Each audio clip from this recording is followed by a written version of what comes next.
যত বেশি শীত পড়বে ততই কিন্তু পিঠের স্বাদ একদম অন্যরকম হয়ে যাবে। এই ঠান্ডায় না পিঠে না হলে শীতটা যেন ঠিক জমছে না, তাই না? আজকে না সত্যি কথা বলতে বাড়িতে পিঠে হচ্ছে। আর আমি জানি না এই ভিডিওটা যারা দেখছো তাদের নিশ্চয়ই মনে পড়ছে মা ঠাকুমা বা ছোটোবেলা শীতের সন্ধ্যাগুলোর কথা। আমার তো আজকে খুব মনে পড়ছে। আর আমি জানি এই সময়টা তোমরা খুব পিঠে খাচ্ছ বাড়িতে। আজকে না বৃহস্পতিবার, তাই বৃহস্পতিবার মানে বাড়িতে একটু পিঠে খাওয়ার জন্য সবাই ব্যস্ত করে তুলেছে। তো আরেকজন তো আমার সাথে সাথে ঘুরছে যে কখন ওর পিঠে হবে, পিঠে হলে ওই গুলিটা একটু নেবে। তো তার জন্য ও সারাক্ষণ আমার পেছনে পেছনে ঘুরছে আর বলছে কি পিঠে হলে আমি সব পিঠে খেয়ে নেব। আর একজন তো আমাকে অনেক দিন থেকে তাড়া দিয়েছে, নারকেলটা নাকি পচে গেল, গুড়টা নাকি পচে গেল, পিঠে আর হলো না। তাই পিঠে খাওয়ার লোক একদম তৈরি হয়ে গেছে। তাই আমি কিন্তু একদম কোমর বেঁধে আজকে পুজো দিয়ে কিন্তু চলে এসেছি রান্নাঘরে। আর পিঠে যত বাসি হয় তত কিন্তু খেতে খুব ভালো লাগে। তাই দুপুর থেকে লেগেছি আজকে পিঠে বানাতে। বাসি করে কিন্তু কাল সকালবেলাই খাবো।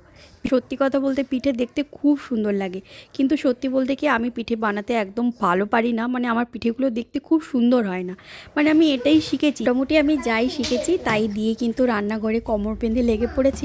একটা কথা কি জানো তো, আমি খেতে তো খুব ভালোবাসি, তাই যে কোনো জিনিস কিন্তু মন দিয়ে ভালোবেসে বানানোর চেষ্টা করি। আর একটা কথা সবসময় বিশ্বাস করি যে যে কোনো জিনিস মন দিয়ে ভালোবেসে বানালে কিন্তু সেটা খেতে তো খুবই ভালো হয়, দেখতে যাই হোক না কেন। আর একটা কথা, আজকে না বাড়িতে পিঠে হচ্ছে, আর সত্যি কথা বলতে মনে পড়ছে যে বাড়িতে যেন অনুষ্ঠান হচ্ছে। দেখো তোমাদেরও কি তাই মনে হয়? বাড়িতে যেদিন পিঠে হয় সেদিন যেন মনে হচ্ছে অনুষ্ঠান হচ্ছে।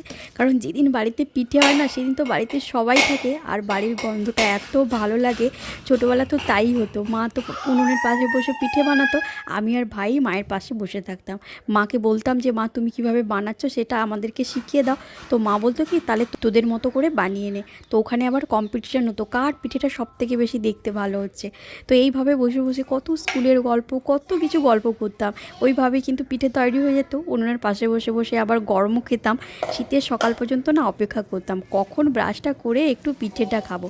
দেখো সময় কত তাড়াতাড়ি চলে গেছে। ওই সময়গুলো কত দামি ছিল বলো দেখি। আজকে তো নিজে পিঠে বানাচ্ছি আর বারবার মনে হচ্ছে সময়টা কত দ্রুত বদলে গেছে বলো। কিন্তু আজকে একটা জিনিস কিন্তু বদলায়নি, কি বলো দেখি?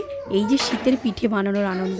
পিঠে যেখানেই হবে, যে জায়গাতে গিয়েই তুমি পিঠে বানাও না কেন, পিঠে যেদিন হবে সেদিন একদম বাড়িতে প্রচুর আনন্দ হবে। এই দেখো না আমার পাশে একজন বসে আছে, মা কিভাবে বানাচ্ছে, কি করছে না করছে, ও কিন্তু সারাক্ষণ ঘুরঘুর করছে আর দেখছে বারবার ধরে যে মা কিভাবে পিঠে বানাচ্ছে।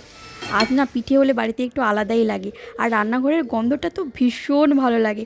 আর এই ভিডিওটা যদি তোমরা এখনও পর্যন্ত দেখছো তাহলে নিশ্চয়ই তুমি পিঠে খেতে খুব ভালোবাসো আমি জানি।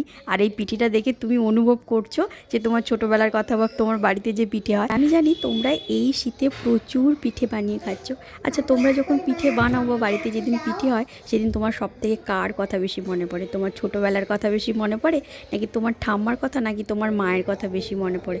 আমাকে কিন্তু অবশ্যই কমেন্টে জানাবে। আমি কিন্তু তোমাদের সব কমেন্ট পড়ি জানো তো। আর এই পিঠে বানানো নিয়ে একটা খুব প্রচলিত কথা আছে, কি বলো দেখি? পিঠে নাকি যত ধীরে বানাবে তোমরা তত নাকি ভালো হয়। তাড়াহুড়ো করলে নাকি পিঠে খুব রাগ করে। তাই পিঠে বানানোর সময় নাকি মনটা শান্ত রাখাই নাকি আসল ব্যাপার। পিঠে খেলে নাকি শরীর খুব গরম থাকে। আগের দিনে তো কেউ এত ক্যালোরি ফ্যালোরি কিচ্ছু গুনতো না, তবু শীতে না তখনকার দিনে কেউ অসুস্থ হতো না। এখন তো মানুষ প্রচুর অসুস্থ হয়ে পড়ে, কারণ পিঠে ছিল ঘরের একটা শক্ত খাবার। তাই জন্য আগেকার দিনের মানুষেরা পিঠে খাক যাই খাক কখনো অসুস্থ হয়ে পড়তো না। আর বড়রা কি বলতো বলো দেখি? পিঠে বানানোর দিন নাকি বাড়িতে ঝগড়া করা ঠিক নয়, কারণ পিঠে হলো নাকি একটা আনন্দের খাবার।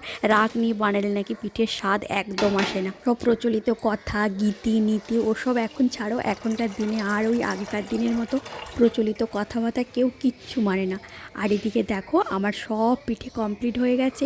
আর এই না দুধের পিঠেটা খেতে আমাদের সবাই খুব পছন্দ করে। আর এটা বানানো একটু সোজা হয় আর সময় সাপেক্ষ লাগে না, মানে খুব তাড়াতাড়ি হয়ে যায়। আর ভাপের মধ্যে দিলে অনেকটা সময় লাগে, তাই জন্য এইটা দিয়ে সারা রাত রেখে দেবো, সকালবেলা খেতে তো খুব ভালো লাগবে।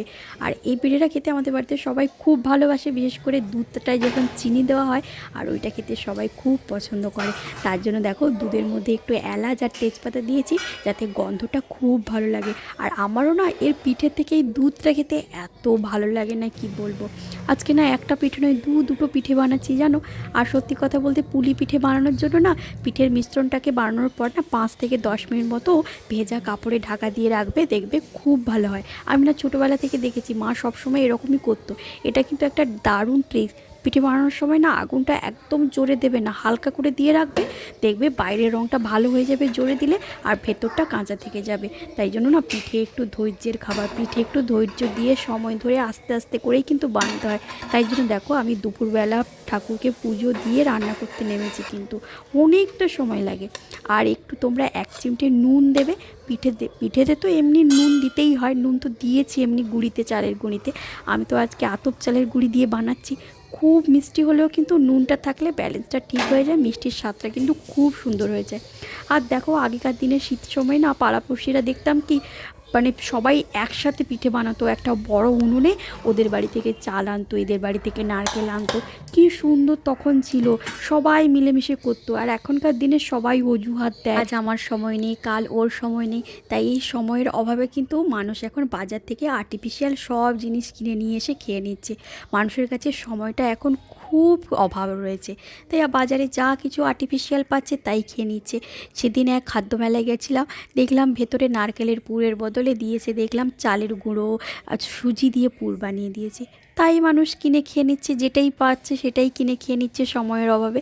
আমি জানি তোমরা এখনও পর্যন্ত যারা এই ভিডিওটা দেখছো তারা পিঠে খেতে খুব ভালোবাসো, তাই জন্য আমাকে কমেন্টে লিখে জানাবে তোমার সবথেকে প্রিয় পিঠে কোনটা, আর কার হাতের পিঠে তোমার সবথেকে খেতে বেশি ভালো লাগে। আর দেখো আমি আমার এই চ্যানেলে প্রতিদিন ঘরোয়া রান্নার গল্প শেয়ার করি, ঘরোয়া রান্নাই কিন্তু শেয়ার করি। তোমাদের যদি ভালো লাগে তাহলে কিন্তু অবশ্যই সাবস্ক্রাইব করে আমার পাশে থাকবে, কারণ শীতের প্রচুর রান্নার ভিডিও আসছে। আবার দেখা হবে কালকে আরও কোনো নতুন রান্না নিয়ে। ততক্ষণে তোমরা সুস্থ থেকো, ভালো থেকো। আজ তবে আসি।